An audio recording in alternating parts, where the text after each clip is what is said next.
सभी साथियों को नमो बुद्धाय, जय भीम।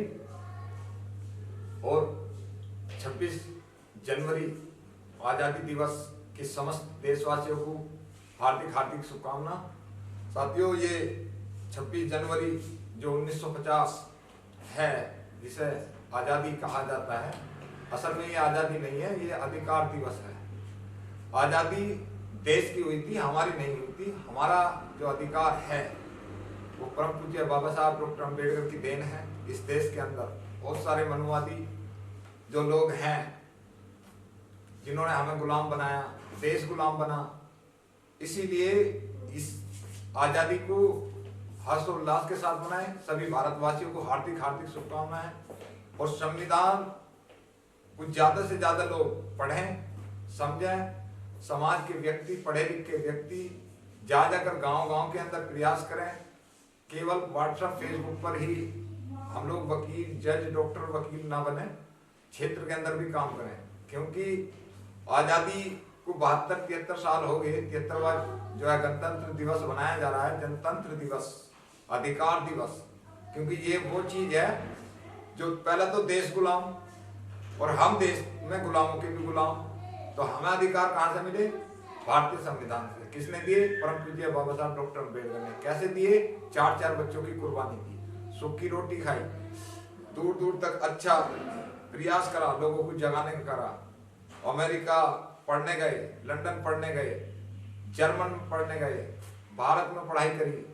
इसलिए हम सब लोगों को ये बहुत खुशी का त्योहार है, सबसे बढ़कर त्योहार है। क्योंकि अब तक जितनी भी परंपराएं रही हैं, जिसका शासन रहा उसने अपनी परंपरा ठोकी, लेकिन भारतीय संविधान ने अपनी परंपरा कभी भी किसी भी व्यक्ति पर नहीं ठोकी। सबको आजादी दी, देश के अंदर आजादी हुई। क्योंकि गीता से हिंदू चलते हैं, कुरान से मुसलमान, बाइबल से क्रिश्चियन चलते हैं, गुरु ग्रंथ से सरदार चलते हैं, लेकिन भारतीय संविधान से पूरा देश चलता है। भारतीय संविधान प्लेम्बर क्या कहता है कि मैं समता, समानता, न्याय, बंधुता और भाईचारे का आज से सभी भारतवासियों को अधिकार देता हूँ। बाबा साहब डॉक्टर अम्बेडकर ने, जब लोग बाबा साहब को हराने के लिए सरदार पटेल, जिसे लौह पुरुष कहा जाता है, उसने कहा था संविधान सभा में जाने के लिए कि मैं देखता हूँ डॉक्टर BR अम्बेडकर पार्लियामेंट में कैसे पहुंचते हैं। मैंने इनके लिए दरवाजे तो क्या, रोशनदान भी बंद कर दिए हैं पार्लियामेंट के। लेकिन जब बाबा साहब संविधान दिवस उसमें पहुंचे सभा में, तो वही सरदार पटेल बाबा साहब का स्वागत करने के लिए खड़े हुए थे। हमारा जो संघर्ष है, हमारे महापुरुषों का जो संघर्ष है, वो हमें गांव-गांव जा जाकर, घर-घर बताना पड़ेगा, लोगों को समझाना पड़ेगा। इसलिए कि बाबा साहब ने हमारे लिए क्या करा, भगवान बुद्ध ने क्या करा, ज्योतिबा फूले ने क्या करा, पेरियर रामास्वामी नायकर ने क्या करा। क्योंकि बाबा साहब डॉक्टर अम्बेडकर एक वो मिसाल है जो इस देश के अंदर आज तक किसी भी व्यक्ति पर नहीं हुई। भगवान बुद्ध के बाद बाबा साहब एक ऐसे महापुरुष हमारे हुए हैं जो भारत रत्न से तो सम्मानित करे गए, लेकिन भारत रत्न से केवल बाबा साहब करे गए। साहब काशीराम को नहीं मिला, ज्योतिबा फूले को राष्ट्रपिता का दर्जा नहीं मिला। ये हमारे लिए बहुत सोचने की बात है। साहब काशीराम को भारत रत्न नहीं मिला, माननीय बहन जी को भारत रत्न नहीं मिला, और इनके लोग धड़ाधड़ भारत रत्न को ऐसे बांटते हैं जैसे रेलवे में टिकट बंटता है। आप सब जितने भी साथी मेरे हैं, उनसे मेरी एक रिक्वेस्ट ये है कि मेरी व्हाट्सएप, फेसबुक, यूट्यूब पर ये नंबर चलता है। आप सब लोग हमें जवाब दें हमारी क्या कमियां हैं। क्योंकि हम 2008 से इस संघर्ष को गांव-गांव फैला रहे हैं, आपको वीडियो के माध्यम से फैला रहे हैं। जितना हमसे हो रहा है गांव-गांव हम जाने का प्रयास कर रहे हैं।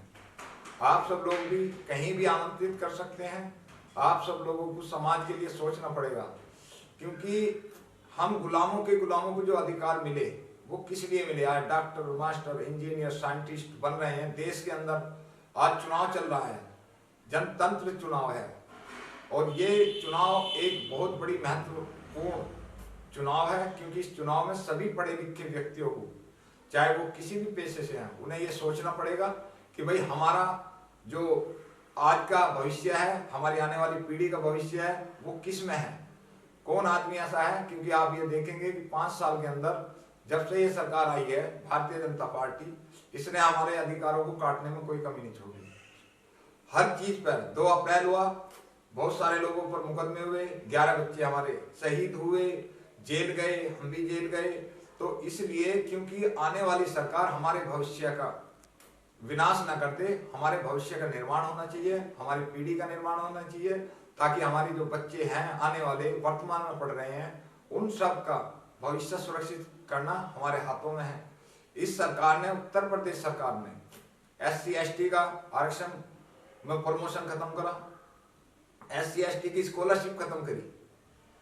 सभी लोगों को, जो बच्चे हमारे एजुकेशन अच्छी हासिल कर रहे हैं, उनको रोकने के लिए इस सरकार का पूरा प्रयास है। इसलिए आप सभी से मेरा निवेदन है कि आज 26 जनवरी को सभी लोग पूरे हर्ष उल्लास के साथ अपनी आज़ादी मनाएं, आज़ादी मनाने के साथ खुशियां मनाएं और महापुरुषों के विचारों को फैलाएं, क्योंकि ये जो पर्व है ये हमें आसानी से नहीं मिला। इसके लिए हमें 2000 वर्ष तक हमारे महापुरुषों ने, कितनी पीढ़ियां हमारी गुजर गई, जिन्हें अच्छा खाना नहीं मिला, पहनना नहीं मिला, कहीं आने जाने की इजाजत नहीं मिली। ये संघर्ष, ये आज़ादी हमें कैसे मिली, ये अधिकार हमें क्यों मिले? इन अधिकारों का दुरुपयोग ना करें, इनका सही इस्तेमाल करें और कोई भी काम ऐसा ना करें जो देश के खिलाफ हो। देश सर्वोपरि है, देश का संविधान सर्वोपरि है। संविधान के विषय में ज्यादा से ज्यादा लोगों को बताएं, अपने धर्म ग्रंथों के उससे हमारा कुछ नहीं होना। बाबा साहब डॉक्टर अम्बेडकर लिखते हैं कि जब तक हमें सत्ता प्राप्त नहीं हो जाए तब तक हर धर्म को नष्ट कर दो। हमें किसी भी धर्म की बुराई नहीं करनी, हमें सब छोड़ना है। बाबा साहब ने कहा बुद्ध की शरण में जाना है, ज्योतिबा फूले की शरण में जाना है। और हम लोग कहाँ जा रहे हैं? मंदिरों में घंटे बजा रहे हैं, मस्जिदों में जा रहे हैं, इस पीर पे जा रहे हैं, उस पीर पे जा रहे हैं। इन लोगों ने हमारा कभी ना भला करा, ना ये भला करेंगे।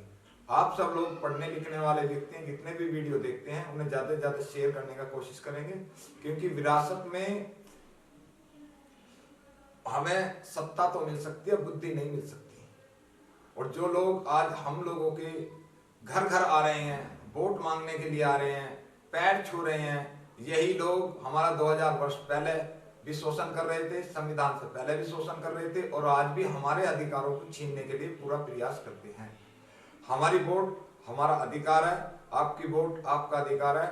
वोट डालने से पहले सोचे समझे कि हमारा भविष्य, हमारे बच्चों का भविष्य, हमारे समाज का भविष्य किसमें है, उस पर आप लोगों को विशेष ध्यान देना पड़ेगा। क्योंकि जरूरी ये नहीं है कि विरासत में क्या मिला, जरूरी ये है कि विरासत को दे के क्या जाएंगे। तो इसीलिए आप सब लोग को मेरी तरफ से सम्मान एक अधिकार ग्रुप की तरफ से सभी को गणतंत्र दिवस की हार्दिक हार्दिक शुभकामना। हर्षोल्लास के साथ मनाएं, महापुरुषों के विचारों को गांव गांव फैलाएं, घर घर फैलाएं। जितना भी आपके पास टाइम है उस टाइम को गांव गांव में हर जगह पहुंचाने का प्रयास करें, ताकि दीप से दीप जले तो अंधकार खत्म हो।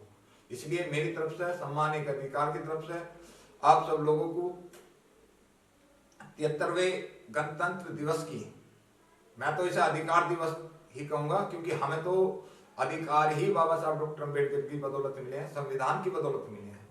अगर बाबा साहब डॉक्टर अम्बेडकर संविधान सभा में नहीं पहुंचते तो हम लोग कभी भी इस पोजीशन पर नहीं होते। आज देश के अंदर लाखों लोग चुनाव लड़ रहे हैं, लाखों करोड़ों बच्चे स्कॉलरशिप लेते हैं और अच्छे अच्छे मकानों में रहते हैं, लेकिन उन्हें ये सोचना पड़ेगा कि भाई हमारे बुजुर्गों की स्थिति क्या रही है, हमारा भविष्य आज क्या है और हमारे वाले बच्चों का भविष्य क्या होगा। एक स्पेशल बात मैं जरूर कहूंगा कि हम सब लोग देश के अंदर बहुत सारे संगठन चला रहे हैं, ज्यादा से ज्यादा संगठन चलाएं, ज्यादा से ज्यादा क्रांति फैलाएं और एक नारा और चलाएंगे, वो चल भी रहा है सामान्य और काशीराम का, कि जिसकी जितनी जनसंख्या भारी उसकी उतनी हिस्सेदारी। और उसके साथ साथ में बहुत सारी समितियां हैं जो एक बात कहते हैं कि भाई आरक्षण बचाओ, आरक्षण बचाओ। आरक्षण बचाओ की लड़ाई नहीं होनी, अब देश में आरक्षण बढ़ाओ की लड़ाई होनी है। जिसकी जितनी जनसंख्या भारी उसकी उतनी हिस्सेदारी। हमें आरक्षण बढ़ाना है, जो भी क्रांति करे उस पर लिखे कि आरक्षण बढ़ाओ। हमारा 21% नहीं, हमारा 30% आरक्षण होना चाहिए। और दूसरी बात, हमारे लोग एसटी को जोड़ते हैं, एससी को जोड़ते हैं, अल्पसंख्यक को भी जोड़ते हैं, ओबीसी को जोड़ते हैं, लेकिन हमें सबसे पहले अपने समाज को मजबूत करना है। घर हमारा मजबूत तो हमारा संसार मजबूत। हमारे समाज के अंदर बहुत अभी भी जो शहर है उसमें थोड़ा वो डेवलपमेंट है, लेकिन गांव के अंदर आज भी स्थिति माँ बहनों की वही है। बच्चों की वही है। आप ये देखिए इस देश के अंदर 1% गुज्जर नहीं है, 19-20% सब मुस्लिम है, 2% सरदार हैं, क्रिश्चियन भी 2-3% है। क्या उनकी बहन बेटियों के साथ कभी ऐसा काम होता है?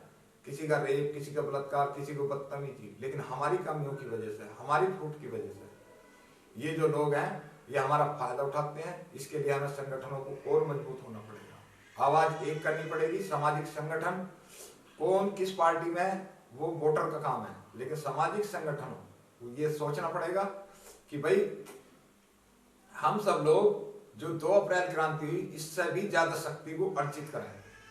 इस शक्ति से हमारे देश के अंदर बहुत बड़ी शक्ति पैदा हुई है, हमारे समाज के अंदर बहुत बड़ी क्रांति पैदा हुई है, और इस क्रांति में जितने भी लोगों ने सहयोग करा उसके लिए हम सभी का धन्यवाद करते हैं, क्योंकि ये क्रांति आगे तक चलती रहनी चाहिए। आप सब लोग ये ध्यान रखिए कि गूंगों को जबान, बहरों को कान, नारी को सम्मान, गांधी को प्राणदान, कस्तूरबा को पतिदान और भारत को संविधान देने वाले विश्व रत्न बाबा साहब डॉक्टर अम्बेडकर के चरणों में श्रद्धा सुमन अर्पित करते हुए आप सभी लोगों को आजादी दिवस, अधिकार दिवस की हार्दिक हार्दिक शुभकामना। नमो बुद्धाय, जय भीम।